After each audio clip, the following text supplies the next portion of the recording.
आज का सवाल है कि वह सबसे बड़ी संख्या बताइए जिससे 37, 56 और 93 को भाग देने पर क्रमशः 1, 2 और 3 शेष बचे। इसमें मैं आपको दो बातें बताऊंगा। पहली बात ये बताऊंगा कि इसमें ये ऐसा क्यों होता है, ठीक है। और दूसरी बात ये कि तीन संख्या का मौसा कैसे निकलता है। तो आप लोग ध्यान से इसे देखेंगे कि इसमें सबसे पहले कहा गया है कि इससे भाग देने पर शेषफल इतना बचे। तो सबसे पहले बड़ी संख्या जब निकाल पूछा जाए तो आपको महत्तम ही निकालना है, ये बात फिक्स कर लेना है। क्या निकालना है? महत्तम, मौसा, ठीक है। अगर आपको छोटी संख्या पूछी जाए तो आप लौसा निकालेंगे, ठीक है। तो यहाँ पर पूछा गया है सबसे बड़ी संख्या बताना है। तो सबसे बड़ी संख्या अगर महत्तम जो निकलता है वो क्या होता है कि जिस संख्या का हम निकालते हैं उस दोनों का, अगर दो संख्या कोई है, अगर यहाँ पर 6 है और यहाँ पर 8 है, तो इस दोनों संख्या का मौसा वो होता है जो इस दोनों को काट सके। बड़ी संख्या भी होता है और इस दोनों को काट भी सके, ठीक है। तो इसका मतलब है कि इसमें भी वही बात है, ठीक है। तो जब हम लोग महत्तम निकाल लेते हैं तो पूरी पूरी कट जाता है। यहाँ पर हमको ये समझना है कि जब महत्तम निकाल लेते हैं तो पूरी पूरी कट जाता है। हमको यहाँ पर शेषफल 1 और 2, 3 बचाना है। तो हम क्या करेंगे, यहाँ पर प्रत्येक स्थिति में से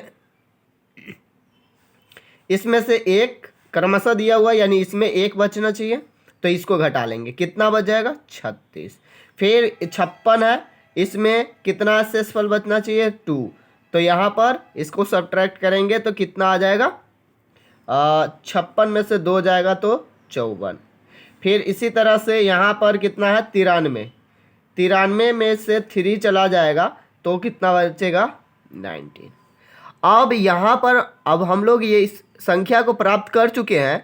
अगर हम इसका महत्तम निकाल ले तो ये जो महत्तम आएगा ये तीनों संख्या को काटेगा, ये फिक्स है। अगर इस पूरे संख्या को अगर महत्तम काटता है तो इसको जो काटेगा वो उसमें डिवाइड करेंगे तो एक शेष तो बचा ही देगा। बात समझ पा रहे हैं? तो चलिए अब इस संख्या का मौसा निकाल लेंगे, 36, 54 और 90। तो इस तरह से मौसा तीन संख्या का कैसे निकालता है सो आपको पता होनी चाहिए।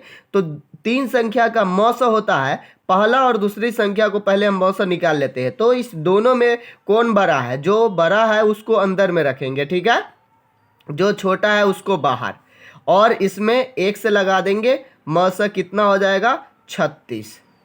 ओ सॉरी, एक बार में 36, तो ये घट जाएगा और बच जाएगा 8, ठीक है, और ये 1, ठीक है। फिर ये 36 जो है वो फिर से डिवाइड करने लायक हो गया। किससे? तो जो रिमाइंडर बचता है उससे। अब इससे हम क्या कर देते हैं, इसमें डिवाइड करेंगे तो 2 से 2 बार में क्या हो जाएगा? 36, 2 टाइम्स 36 और कट गया। जो इसको काट देता है वही मौसा होता है।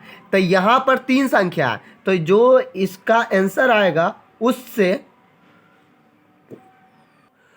क्या करना है, उससे इसमें इसका आंसर जो बचा हुआ है उससे निकालना है। तब फाइनली लास्ट में आंसर आता है।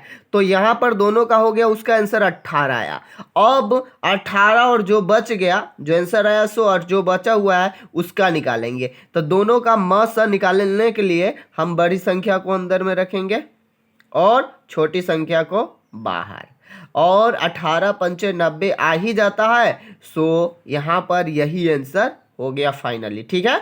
तो हम लोग यहाँ पर क्या लिखेंगे कि इसका क्या कहते हैं, कौन सी संख्या?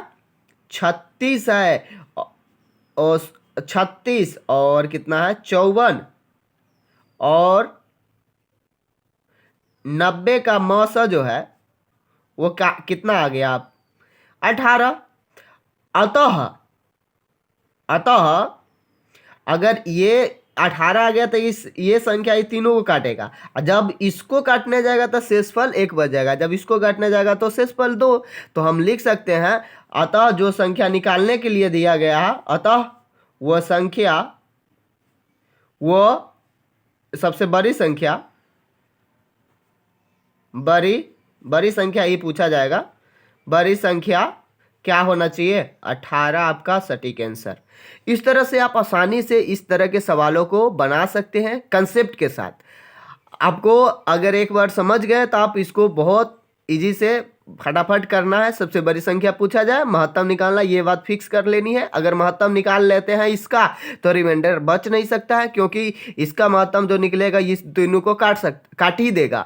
तो हमको रिमाइंडर बचाना है, तो क्या करना है, इसमें से एक बचाना है तो एक इसमें से घटा देंगे, इसमें से कभी कभी सेम आ जाता है कि सेम बचाना है। तो इस तरह के सवाल पूछा जा सकता है आपको बड़े बड़े एग्जाम में भी, तो आप इसको ध्यान में रखेंगे। अगर ये वीडियो आप लोगों के लिए अच्छा रहा तो इसको लाइक कर दीजिएगा, और इस चैनल पर नए हैं तो इसको सब्सक्राइब भी कर लीजिएगा, ताकि इसी तरह के वीडियो इस चैनल पर अपलोड होते रहते हैं। Thank you for watching.